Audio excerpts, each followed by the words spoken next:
السلام علیکم رحمۃ اللہ۔ آپ کا سوال ہے کہ ایک آدمی نے سوال کیا، موسیٰ علیہ السلام ہزاروں جادوگروں کا مقابلہ کر کے شکست دی، اور ایک یہودی جو نبی صلی اللہ علیہ وسلم پر 1 سال تک جادو کرتا رہا، یہ کیسے ہو سکتا ہے؟ نبی علیہ السلام مقابلہ کر رہے تھے۔ اللہ کے بندو، کچھ عقل سے بھی کام لیا کرو۔ جاہل لوگ ہوتے ہیں، اپنی جہالت اور کم علمی کی وجہ سے صحیح احادیث کا انکار کرتے ہیں۔ بھئی اللہ کے رسول پہ جادو ہوا اور اس جادو کا اثر بھی ہوا۔ کہاں پر ہے روایت؟ صحیح بخاری میں۔ جادو کرنے والا یہودی کون تھا؟ لبید بن عاصم۔ تو جادو ہوا نا۔ اب عقلی گھوڑے دوڑانے سے پیغمبر کی حدیث کا انکار کرو گے؟ کتنا بڑا ظلم ہے۔ ہم مسلمان ہیں، اللہ تعالیٰ نے جو بتایا، نبی نے جو بتایا، وہ مانے بغیر کوئی چارہ نہیں ہے۔ اللہ کے بندو، اپنی عقل کو اللہ اور اس کے رسول صلی اللہ علیہ وسلم کی تعلیمات کے تابع کرو، کہ نہ کہ شریعت کو اپنی عقل کے مطابق موڑنے کی ناکام کوششیں کرو۔ کیسے مسلمان ہو تم؟ کیا عقل نے دین کے تابع ہونا ہے یا دین نے عقل کے تابع ہونا ہے؟ کوئی اللہ کا خوف، کوئی اللہ کا ڈر ہے؟ سراسر بے شرمی ہے۔ آ کر پھر شیطان کی طرح تکے مارنا شروع کر دینا۔ تو جب اللہ تعالیٰ کا، اس کے رسول کا حکم آئے، تعلیم آ جائے، صحیح حدیث آ جائے، وہاں اس چھوٹی سی کھوپڑی میں، اب اس پر یہ بال بھی ہے نا، میری کھوپڑی کے اوپر یہ چمڑی بھی ہے، اچھا چمڑی کے اندر ہڈی بھی ہے، کہیں جا کر آگے تھوڑا سا مغز بنتا ہے۔ اس معمولی سے مغز میں میرے خیال میں آپ کسی میڈیکل سرجن سے آپ پوچھ لیں، امید ہے آپ کو بتا بھی دے گا، نہیں تو گوگل پر سرچ کر لینا، آپ کو بتا دے گا کہ نارملی طور پر آپ کی کھوپڑی میں موجود بھیجا مغز کا کتنا وزن ہے۔ کیا اس بے وزن اور بے وقت چیز کو آپ قرآن کو اس کے تابع کرو گے یا اپنی عقل کو قرآن حدیث کے تابع کرو گے؟ کمال ہے یار، بہت افسوس ہے تم جیسے لوگوں پر۔ اور آگے جاہل ملا، صحیح حدیث کا انکار کرنے والے۔ صحیح بخاری مسلم کی صحت پہ امت کو اتفاق ہے۔ تو پیغمبر پر جادو ہوا، لبید بن عاصم نے جادو کیا۔ اس طرح اگر اعتراضات کرنے ہیں عقلی گھوڑے دوڑا کر، تو پھر اعتراض کرو کہ نبی علیہ السلام کے دانت مبارک احد میں کیسے شہید ہو گئے ہیں، پھر حمزہ بن عبد المطلب رضی اللہ تعالی عنہ کیسے خنجر مار کے، برچھا مار کے ان کو وحشی نے رضی اللہ تعالی عنہ شہید کر دیا۔ پھر تو ہر ایک چیز پہ اعتراضات کرنے لگ جاؤ۔ حضرت موسیٰ علیہ السلام اور فرعون کے بلائے گئے جادوگر، وہاں مقابلہ ہو رہا تھا۔ عقل تمہیں الٹے ہی سبق پڑھاتی ہے۔ کیا محمد الرسول اللہ صلی اللہ علیہ وسلم میدان میں کھڑے ہو کر لبید بن عاصم یہودی کے ساتھ مقابلہ کر رہے تھے؟ جو اپنی عقل کو قرآن حدیث کے تابع نہ کرے نا، وہ پھر ایویں ہی شگوفے مارتا ہے۔ اللہ رسول کی بھی نافرمانی اور عقل بھی اس پہ ماتم کر رہی ہوتی ہے کہ جاہل کچھ تو سوچ۔ پیارے نبی لبید بن عاصم کے ساتھ میدان لگا ہوا ہے کہ ادھر سے محمد الرسول اللہ صلی اللہ علیہ وسلم اور ادھر سے لبید بن عاصم ہو اور جناب مقابلہ ہو رہا ہو۔ کمال۔ موسیٰ علیہ السلام پر بھی اثر ہوا۔ جاہلوں اور قرآن حدیث سے دور لوگوں، موسیٰ علیہ السلام پر بھی اثر ہوا۔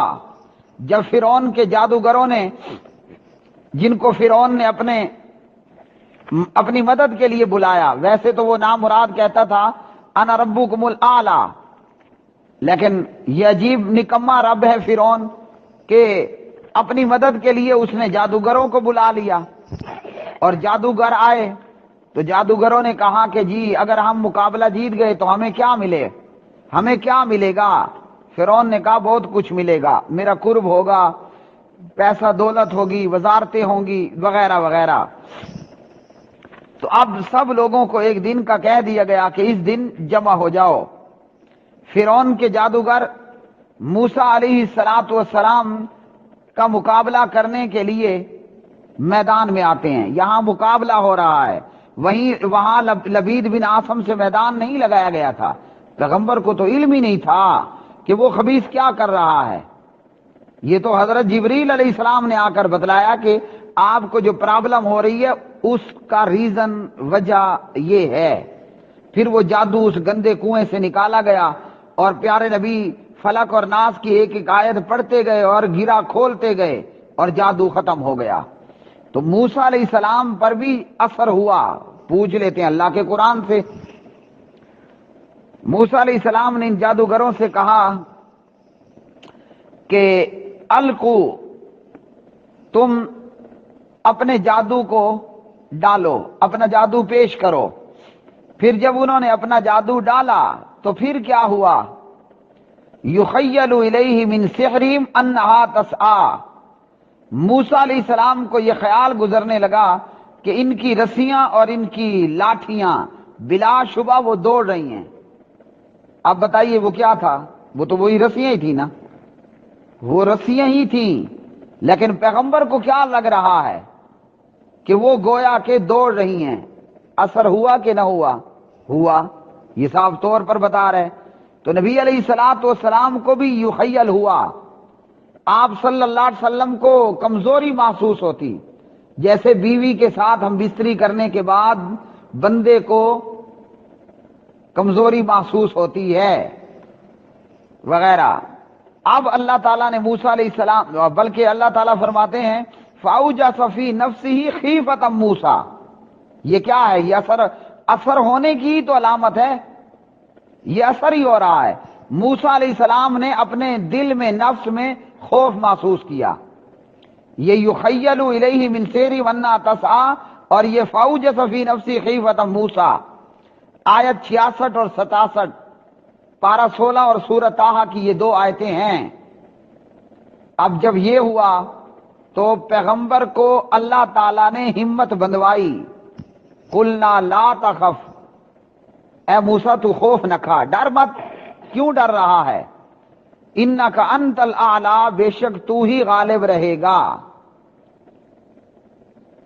تو موسیٰ علیہ السلام پر اثر ہوا، تبھی تو موسیٰ علیہ السلام نے خوف محسوس کیا. اگر کوئی عام سا بندہ بھی رسی کو دیکھ کر نہیں ڈرتا، ڈرے گا؟ آپ کے سامنے ایک نہیں، پوری رسیوں کی فیکٹری میں ڈال دوں، میدان رسیوں سے بھر دوں، ایک بچے کو بھی رسی سے ڈر نہیں لگے گا. پیغمبر رسیوں سے ڈر رہا ہے تو کیوں؟ اثر ہو رہا ہے نا.